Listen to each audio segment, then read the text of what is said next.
Real Madrid versus Atletico Madrid. It ended 2-1 after a cagey affair, and it's always going to be offered up, especially of this magnitude in a Madrid derby, especially in the Champions League. And for me, I had to look back on that match and really just dissect what we've learned together looking back on that match. And the first thing that I really wanted to cover was that first half performance. Yes, I know the Santiago Bernabeu can electrify everyone. It can send people's emotions into overdrive. But looking back on that first half, I think it was pretty poor overall from Real Madrid. Yes, we got the victory, but that first half performance, I do not want to see in the second leg at the Metropolitano. Now, the first 10 minutes, hey, amazing. We saw it. Rodrigo, Valverde with an excellent pass. We had high intensity. We were pressing high. We were putting Atletico Madrid on the back foot. But Valverde, that pass that he did and sprung to Rodrigo was absolutely from the good books of Fede, mate. That's what I'm saying.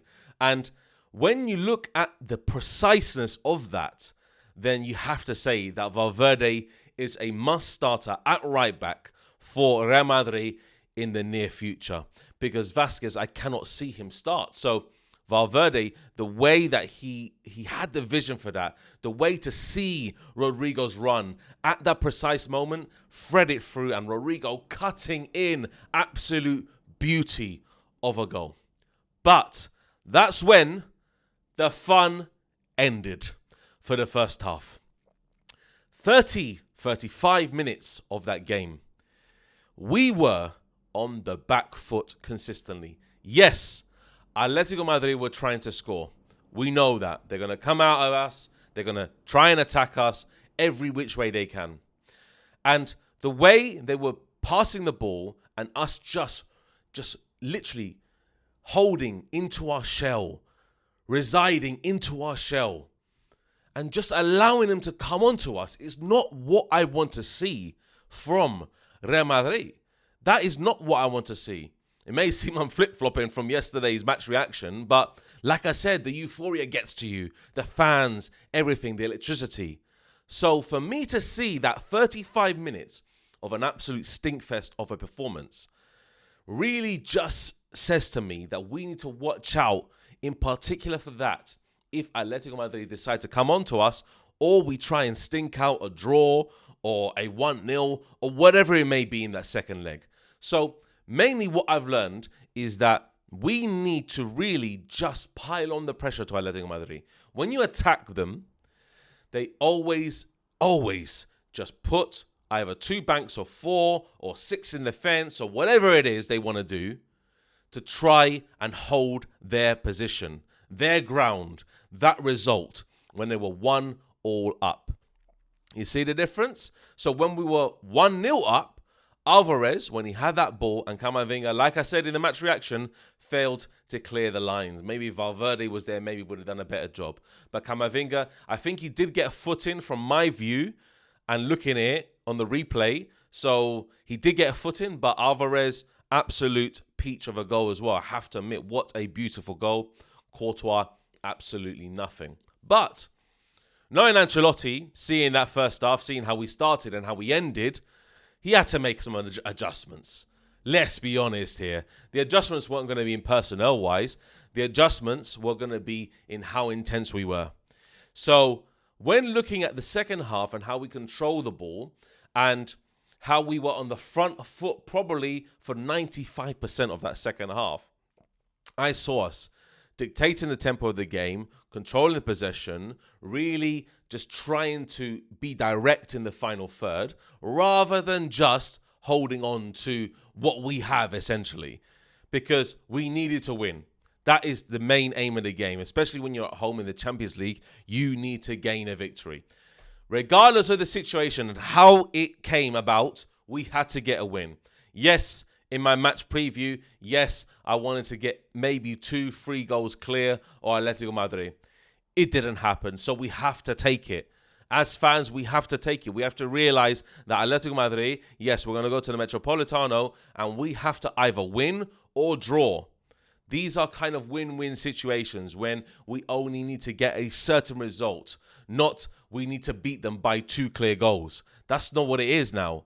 They need to beat us by 2 clear goals to not take it to extra time. So that's how we need to really approach the second leg. We need to go in with the mentality that we can either win, or if there is a chance to draw that match and we're like, say, for example, 1-1 in the 90th minute, then we have the opportunity to just shut up shop and then allow them to come onto us and we can defend. Because, honestly, Atletico Madrid, I haven't seen anything from them this season against us to say they can get a win against us. They haven't. They haven't won against us this season.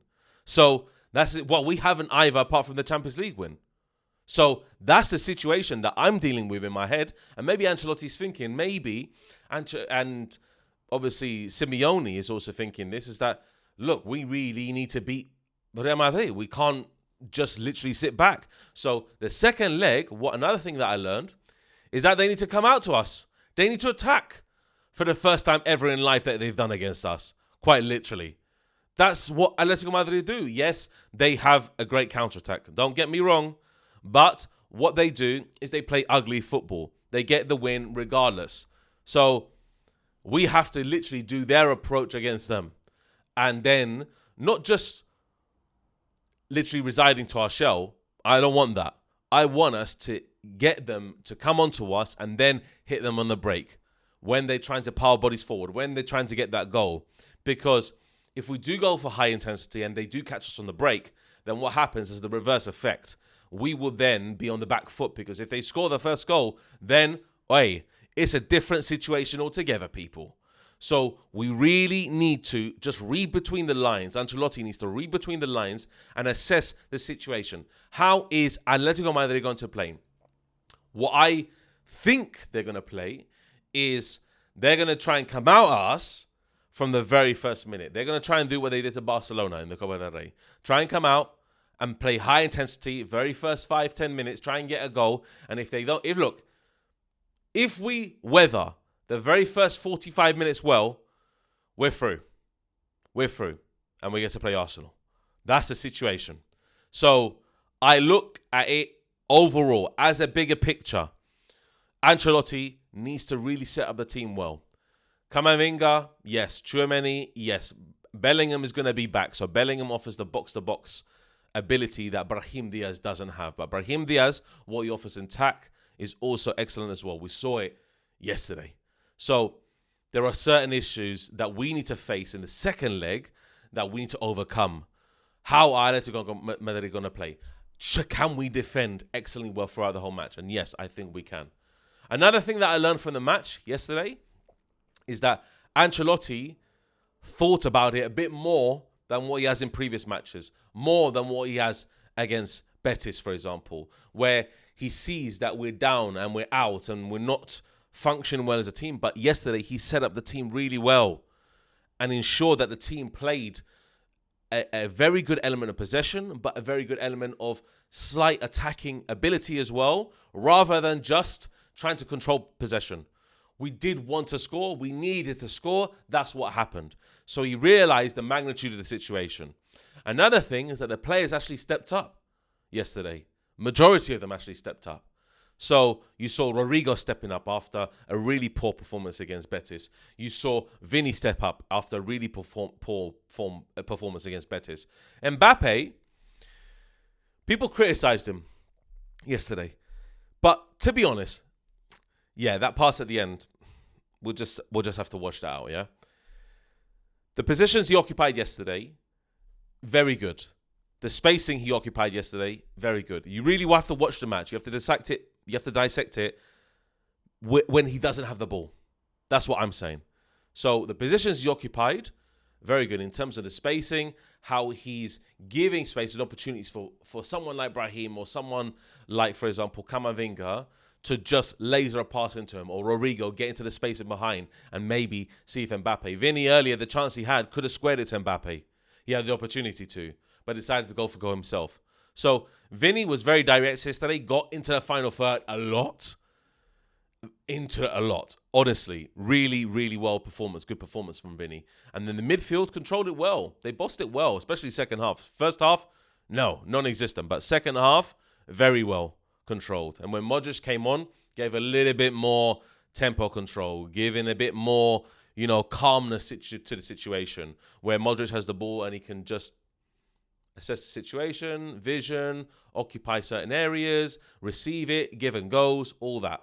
So that's what Modric did. And then the defense was excellent for me personally. We actually ironed out any chances they had. And apart from Alvarez's goal, not much really. But that's what you expect when you go to the Bernabeu. But look, Valverde, it's just quality. Quality. Some of the tackles, some of the interceptions he made as well. Not just a pass, but everything that he was doing, going into the centre of defence as well. I tell you what, this guy could occupy the centre-back role and do an amazing job. So Valverde is also excellent. And do you know what? Main thing, just to summarise this video, is that we saw an opportunity to win and we grabbed it. That's the difference. The team that played against Betis wouldn't have won this match. Trust me, the way that we played against Betis. So we saw an opportunity, we won. Now, Metropolitano, Atletico Madrid have to come on to us, and now we have the upper hand. We have the advantage. Even if it's slight, we have the advantage. So, not going too much into the euphoria of yesterday, how I was in the match reaction, but I really want to see Real Madrid just control the ball like they did in the second half, and then if we have an opportunity to break Atletico Madrid, get a quick dagger in, a goal, then Atletico Madrid needs to score too. That from them against us, I think is nigh on impossible. If they get the first goal, it's going to be a tricky situation because then we need to come out and we need to put the pressure on them. Yeah? But it's not lost. It's not all lost because if they do score the first goal, they will be looking. I don't know how Simeone will play it out. Will they be looking for the second goal immediately or will they wait a bit and try and do that? That's the situation. But they need to beat us by 2 clear goals. Otherwise, it's going to go to extra time. That's all I'm going to say, guys, today. So, thank you very much for joining this video. Make sure you subscribe, like this video, and we'll see you next time on another episode or another video, guys. Take care. A la Madrid y nada más. Take care, people.